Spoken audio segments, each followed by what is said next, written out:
প্রথমেই জানিয়ে দিচ্ছি ভিডিওটির সাথে কোনো রাজনৈতিক রং লাগাবেন না, শুধুমাত্র তথ্যের জন্য এই ভিডিওটি। ইতিমধ্যে জেনে গেছেন লোকসভা ভোট 2024-এর দিনক্ষণ ঘোষণা করা হয়েছে।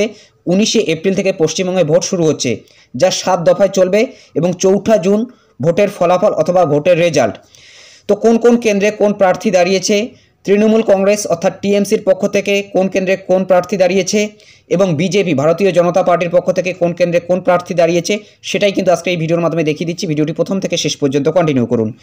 এবং আপনারা জানেন পশ্চিমবঙ্গে লোকসভা কেন্দ্র মোট 42টি রয়েছে। তো এই 42টি কেন্দ্রে বিজেপি এবং টিএমসির পক্ষ থেকে কোন কোন প্রার্থী দাঁড়িয়েছে সেটাই কিন্তু দেখিয়ে দিচ্ছি। প্রথমত আমরা কলকাতা উত্তর এই কেন্দ্রটি দেখে নিচ্ছি, যেখানে টিএমসির পক্ষ থেকে সুদীপ বন্দ্যোপাধ্যায় এবং বিজেপির পক্ষ থেকে তাপস রায়। এরপর পরের কেন্দ্র উলুবেড়িয়া, যেখানে টিএমসির সাজদা আহমেদ এবং বিজেপির অরুণ উদয় পাল চৌধুরী।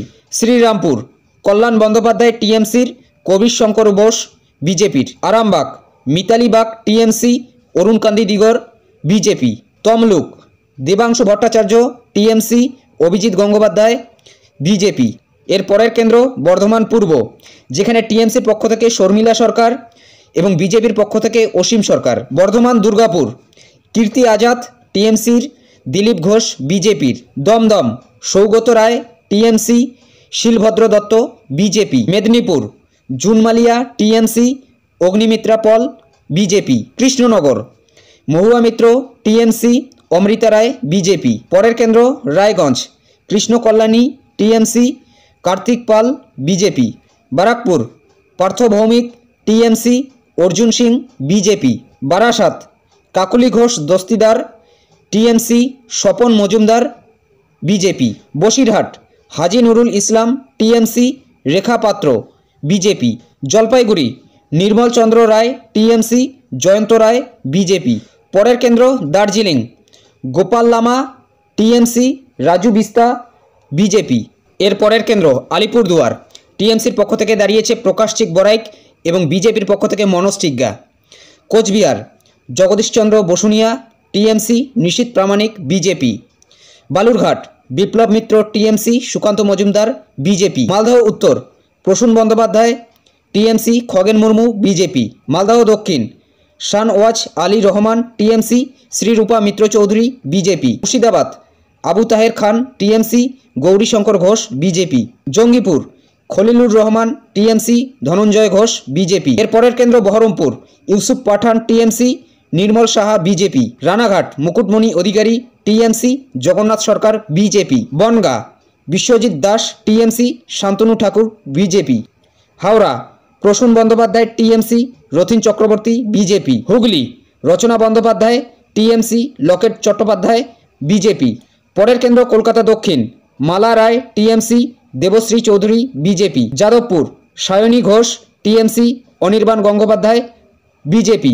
ডায়মন্ড হারবার অভিষেক বন্দ্যোপাধ্যায় টিএমসি এবং বিজেপির পক্ষ থেকে এখনও পর্যন্ত ঘোষণা করা হয়নি, অর্থাৎ অঘোষিতই রয়েছে। পরের কেন্দ্র জয়নগর প্রতিমা মণ্ডল টিএমসি, অশোক কান্ডারি বিজেপি। মথুরাপুর টিএমসির পক্ষ থেকে বাপি হালদার এবং বিজেপির পক্ষ থেকে অশোক পুরকায়েত। কাথি টিএমসির পক্ষ থেকে উত্তম বারিক, বিজেপির পক্ষ থেকে সৌমেন্দু অধিকারী। ঘাটাল টিএমসির পক্ষ থেকে দীপক অধিকারী তথা দেব এবং বিজেপির পক্ষ থেকে হিরণময় চট্টোপাধ্যায় অর্থাৎ হিরণ। এর পরের কেন্দ্র বীরভূম শতাব্দী রায় টিএমসি এবং বিজেপির পক্ষ থেকে এখনও পর্যন্ত ঘোষণা করা হয়নি, অর্থাৎ অঘোষিত রয়েছে।